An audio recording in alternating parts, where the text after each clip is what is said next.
What an amazing standing ovation. I haven't even said anything yet. I'm Christopher Yanov, the founder and president of Reality Changers, and I knew I had a tough act to follow. So here's my story. Actually, there's three. In the heart of central Mexico, there's an intersection that has existed for decades. This intersection where two dirt roads come together. Their names, Calle Loma de la Esperanza and Calle Ilusión. We've arrived at the intersection of illusion and hope. Near this intersection lives Nazario, where he rides his little motorbike 30 minutes on a dirt road, each way to school and back, with his little sister clutching on to her backpack for dear life as they make education a top priority in their lives. They don't have much else.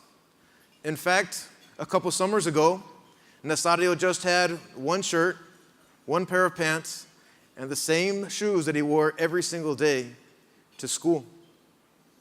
Nearby, in this state of Guanajuato, lives his friend Christian. And Christian's father has worked at the same shoe factory that Guanajuato is famous for over 30 years, until his body could no longer work. So they brought the shoe materials to his home where he sits for 12 to 16 hours every day, putting together the shoes that may be on your feet right now. Well, as we get closer to this intersection of illusion and hope, one must make a decision. And Nazario and Christian decided to further their education. And so through a partnership with Reality Changers and Central Fox, we were able to send dozens of students to UC San Diego for the last 2 years. They spent 3 weeks living on campus, living in college dorms, and actually earning college credit before they finished high school in Mexico. In 2001, I started Reality Changers with just $300 after working with gang members for 5 years and having no results. Decided to stop talking about drugs or gangs and all the negatives out there. That's like telling a kid on a tightrope, hey, don't look down. Instead, we decided to help them focus on accomplishing their goals on the other side of that tightrope and become a first-generation college student. Now, 17 years later, that $300 of seed money has turned into over $100 million in scholarships for low-income youth here in San Diego.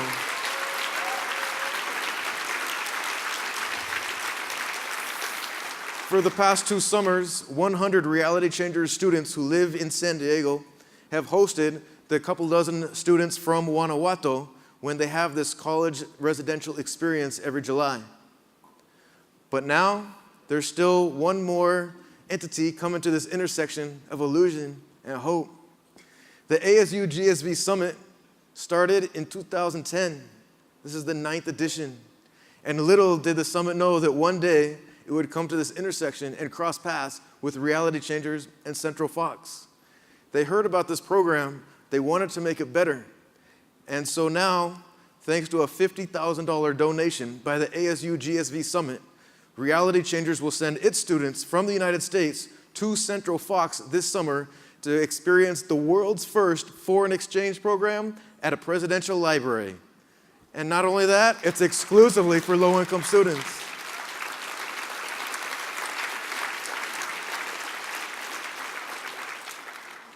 At the end of our talk, we'll share with you how you can continue to support this amazing program, this cross-border experience, and no longer just talk words, but actually take action.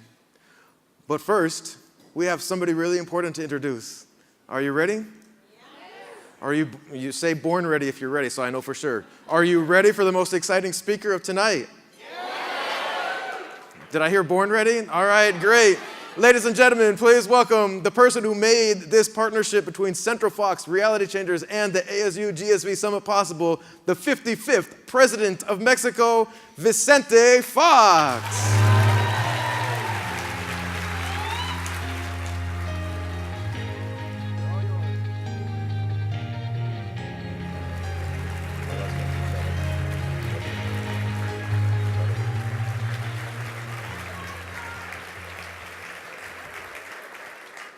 So he left, and now what?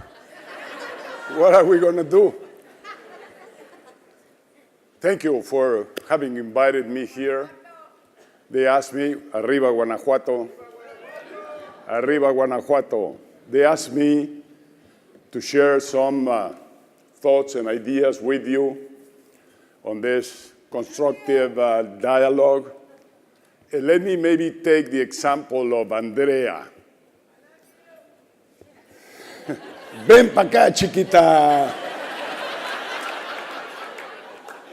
Marta is around, but he's back there.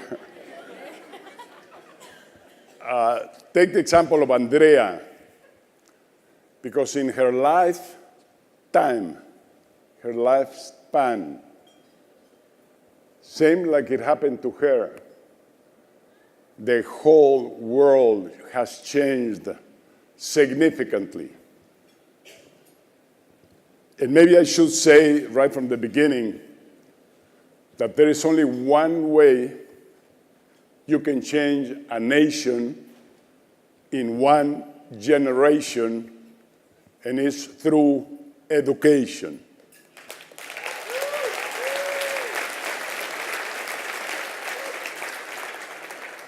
And this is what happened to her.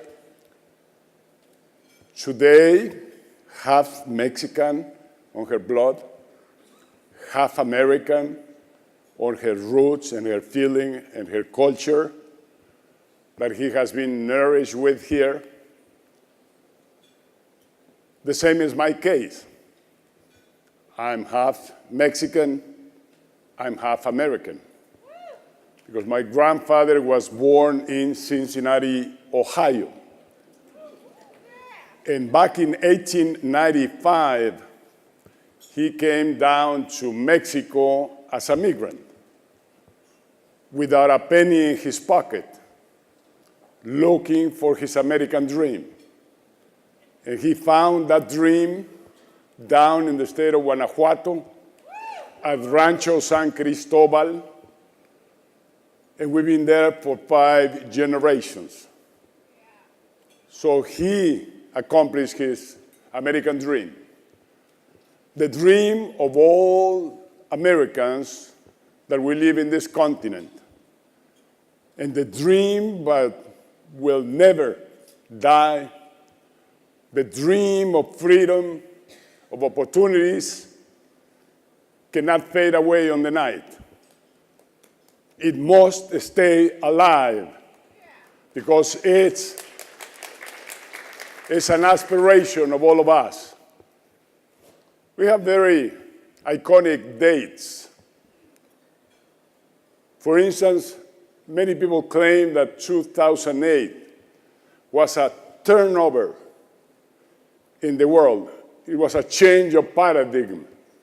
Many, many things happened that year that brought us the powerful capacity of technology, brought us the internet, brought us the Facebooks, brought us later the Ubers. And this world has accomplished things that we had never dreamed about.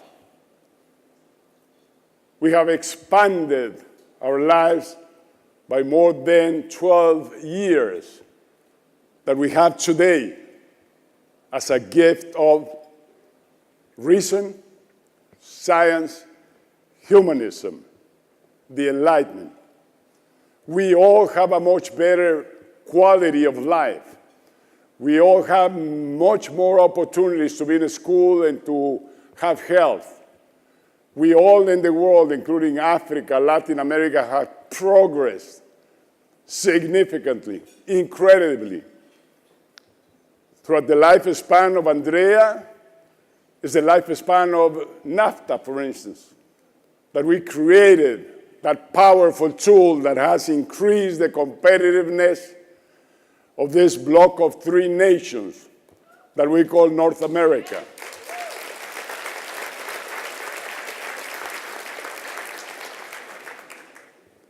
But then lately today, and they claim it was 2016, big, profound changes are happening.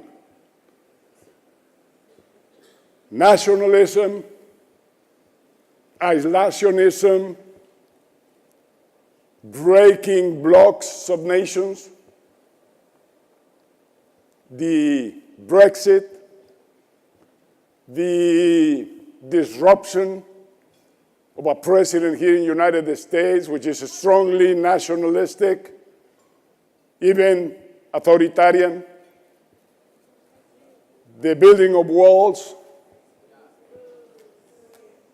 the change in economic concepts that create wealth, like trading, like exchange of products and services.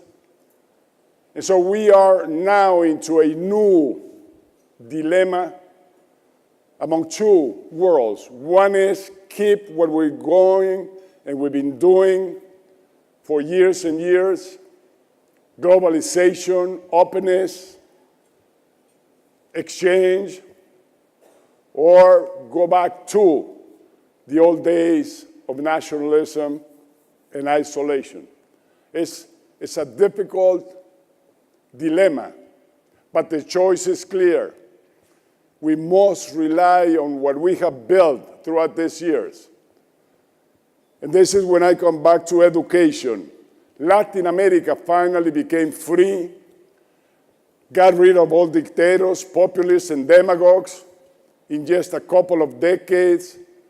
And Latin America has been back to a very dynamic growth, over 5 to 8% average growth for the whole of Latin America, which is 500 million people. And Mexico did the same. Mexico today is at full employment. It's increased its coverage on education and health to reach 100% of population. Yes, we do have a healthcare system that encompasses 100% of Mexican families, which other nations don't have. But all of this is through strong effort, sacrifice, working hard to attain that capacities and skills that we have today. NAFTA has been significantly a success on its main purposes. One is, let's make North America the leading region of the world and the most competitive region. And this happened because remember not far long away before General Motors, Chrysler Corporation, Ford Motor Company went broke. And taxpayers had to rescue them with billions and billions of US dollars. And this company survived and they came back to the marketplace because they became NAFTA corporations. Because now they work in Canada, United States, and Mexico. So they regained competitiveness. Not every single nation can be competitive in all fronts of development. So there is capacities and skills that each nation has. Number two objective was to level off income and opportunities in our three nations. And briefly, I can tell you that when NAFTA started, the gap on income between Mexico and United States was tenfold. You would make $1 on the Mexican side, and by crossing the river, learning how to swim, or jumping walls, you will make $10. Who of you would not go for that powerful incentive of increasing your income tenfold?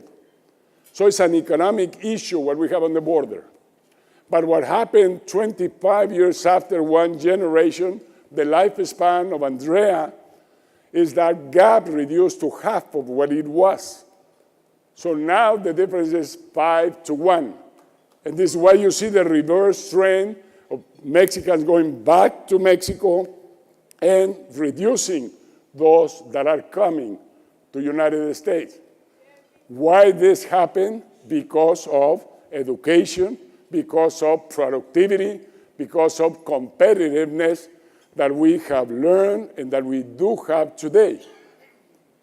And this is the miracle of NAFTA that we must continue. And this is what we can extend to the rest of the world, to progress together like we have done lately. Now, my beliefs in education and what we are trying to do in Mexico is, number one, let's keep it open. Education should not have borders, should not have limits. And this is why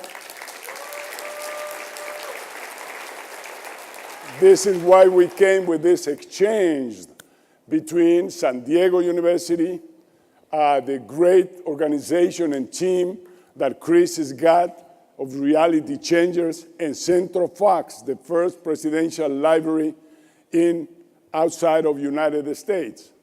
And in this library, the main subject and the main issue that we deal with is, again, education. Education for leadership. So we bring in 50,000 kids every year to Vicente Fox. There's one message that we give them. You were not born to be poor. You were not born to be a migrant. You were not born to join the cartels. You were born to be president. You were born to do great things in your life.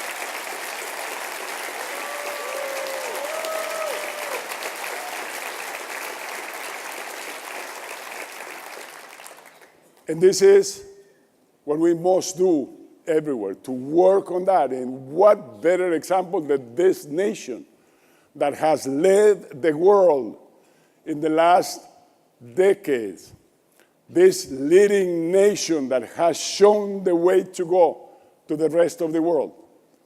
When you elect a president here in the United States, you're electing the leader of the world. That's why we participate so much. That's why we have a strong interest in what is going and happening here. I cannot imagine this nation renouncing to its leadership in the world. Because when you leave an empty space on leadership, somebody will come and fill it up. And that's already happening. Other nations are really moving rapidly ahead in trying to assume that leadership. This nation that I love so much must stay leading the world. But there is only one transcendent kind of leadership, which is compassive leadership. That's the only one that transcends.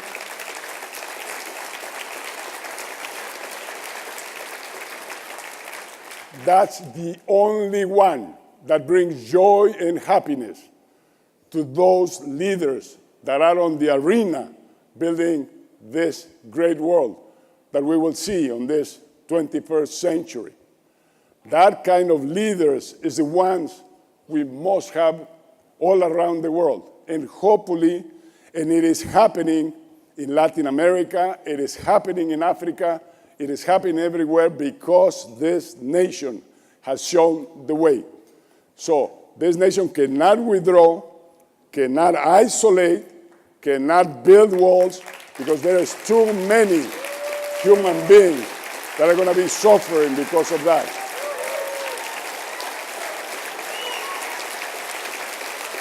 Gracias. So thank you all for being involved in education. I am absolutely sure that you must be extremely happy with yourselves, because what you're doing is molding human beings through education. And that's the great thing about a teacher or about somebody that works on education. You're molding characters, you're molding personalities, you're molding people around what you do. And that's almost close to what God could do. Is, to me, the best aspiration of a human being would be being for others, doing for others, molding others. So you are transmitting your personality, your capacities, your skills, your heart, your soul to all those other human beings. So I love you, guys. Keep going. Chris is back. President Vicente Fox. Take a seat.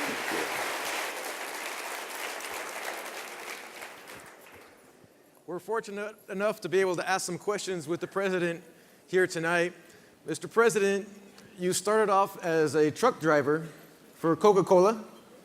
You then became president of Coca-Cola Mexico, and then you became president of Mexico. What did you learn at Coca-Cola that helped prepare you for the presidency? Let me tell you what I learned as president.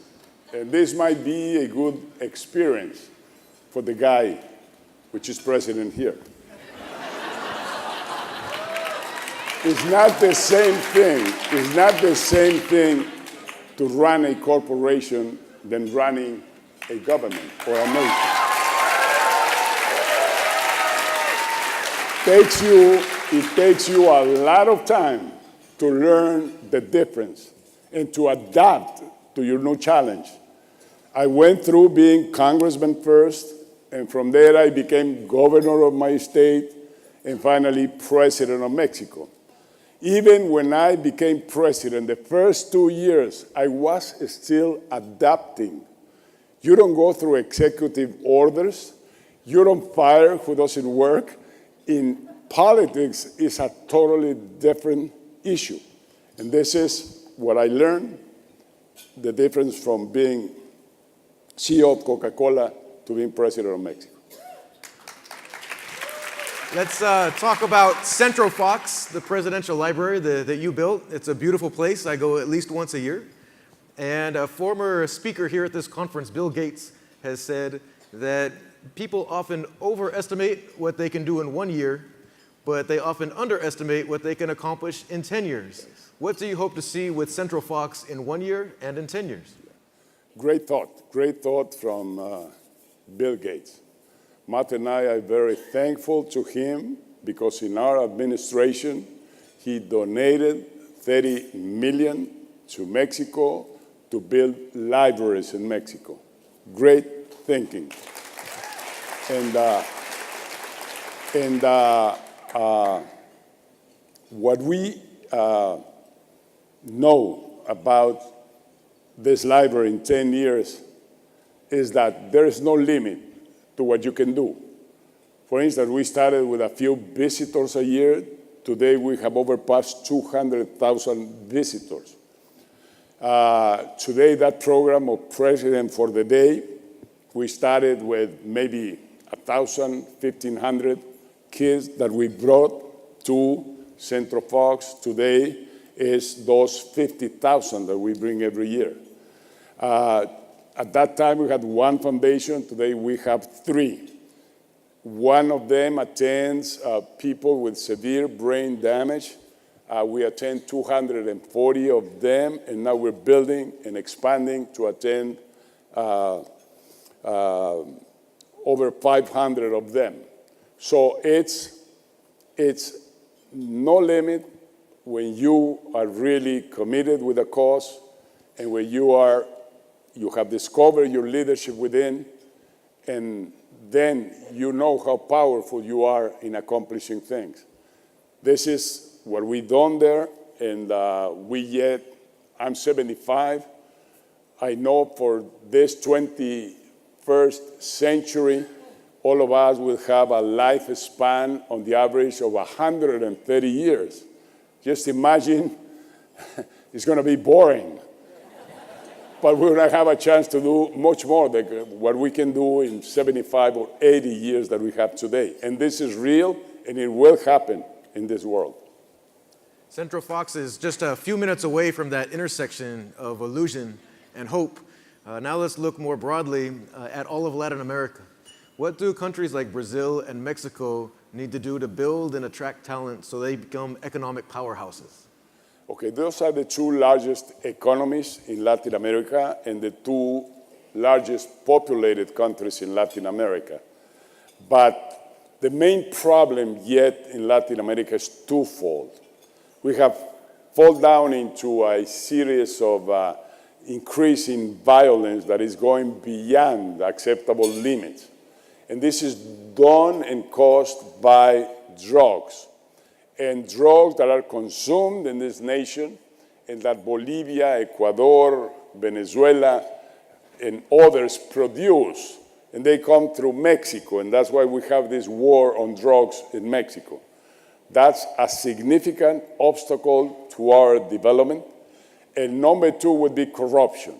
Corruption is another tumor, another cancer that we have in Mexico, we have throughout Latin America, and that we must extirpate these two problems, corruption and violence. My answer to violence and drugs is legalizing. Legalizing will take away so much money from cartels. And also will bring in to save many, many lives, because in Mexico we lose 80,000 kids like Andrea and like the kids you saw here every year are killed on the streets of Mexico. And it's because of drugs and drug cartels. I think legalizing will come to solve that problem in Mexico. Along those same lines, most of the people here in this audience are in charge of a lot of people. Could be dozens, hundreds, even thousands. You as a president of a country with over 100 million people, what kept you up late at night with all the things that you had to worry about? No, let me tell you, in life, with age, you get some wisdom. And when I became president, I was old enough to learn that it's much better to manage, administrate, conform a organization, effective organization, by the way I elected all the cabinet members through headhunters. So I didn't know any one of them in advance. I didn't care about what party they belonged to, and I didn't care about whether they were women or men. So gender equity. That's the way the cabinet was selected, finding the best for each position. I think that's very, very important. I think ideologies are a case of the past. I think this partisan division that you see here, that you are born Republican and you die Republican, you're born Democrat and you die Democrat, and you never change those dogmas that political parties impose to people. I love much more to keep my freedom to elect the men or the women that could be the best president or presidenta for my country, and not necessarily for my own party. Because what's going on here is the same thing around the world. This is not working. It's a permanent conflict of ideologies instead of working pragmatically to come up with solutions for people. And I think that is the most important thing. I'm sure Obama could have done much better as president if he didn't have all those negative conflicts with the other side. And same thing I would say today. I don't like Trump, I don't have to say it. And I don't like his stupid wall. But yet, if we work together, we accomplish much more than this divide that we're having almost everywhere in the world, not here, everywhere in the world, same thing. I'm sure a new way of democracy, freedom, conforming governments will soon be born, because what we have today has not delivered, and people is getting very tired of not seeing what they expect out of a government. Our last few moments here, I'd like to end with a segment called Final Words of Advice with President Vicente Fox. You mentioned wisdom in your last answer, and a lot of people look to you for wisdom. So if you could have some final words of advice for Joe, who wants to go to Central Fox, what would your advice be? No, really fast. I don't think I can give advice to nobody. Really, I'm not prepared for that. But one I would think of. We must keep linked the vanguard, the successful vanguard, those who have the opportunities, the education, the money, the success, linked to the rear guard. Because if that link, that distance extends further, we're going to face problems. There are not going to be walls enough to hold that poor people that is running away from violence, is running away from hunger, is running away from problems. It's this world, like Dalai Lama said, belongs to humanity, not to one nation. It's our home, the home of 8 billion people. And then he said, and nations belong to their people, to their citizens, not to the president, not to the prime minister. And look at Venezuela. These guys, Chavez and Maduro, come in and take property of the nation. And they decide on their own the fate of that nation. And they decide what's good for citizens and what's not good for citizens. They intervene in our conscience and they impose behaviors. So that's last century's happenings because, I mean, even churches, dogmas, do not have the right to impose people one belief or the other. That's why I end up with this enlightenment criteria. It's reason. We must reason and sustain our reasoning for everything. No dogmas, no tribes, no ideologies. Number two is science, science that has come with the answers to most of the problems of this world. And finally, humanism. We must be humane, we must be compassionate, we must love our neighbor, and we must love our wife, like I love Martha. And the people want it. Final words of advice for Donald Trump. Go back to business. I mean, let this nation keep being progressive, keep being free, keep innovating.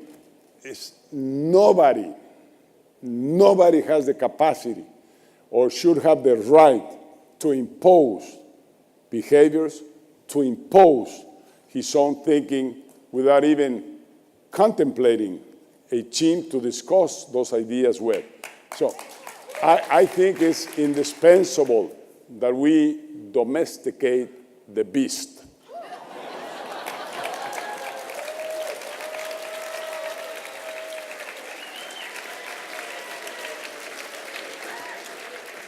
As we close, I just want to share one final story to have some good laughs, but also show how serious the moment is. Earlier this week, I heard the message from one of Reality Changer's former donors and heard about this partnership that we've put together and said, if you forgive me, you saw the response you got from this audience, but this particular donor said that he thinks that Vicente Fox should stay in his country and Reality Changers should stay in its own country. So that's a donation of $50,000 we're not going to get anymore. And they can keep it, I guess, at that point. So tonight, after dinner and after our great final speaker to close out, you'll be able to go out through these doors and you'll have a choice to choose the road of illusion and to continue down that path, or to choose the road of hope. I hope that you'll continue to support Reality Changers in this special partnership we have with Central Fox and the Summit, and support Reality Changers and support hope. Thank you very much. One more big round of applause for Vicente, Mr. President Fox.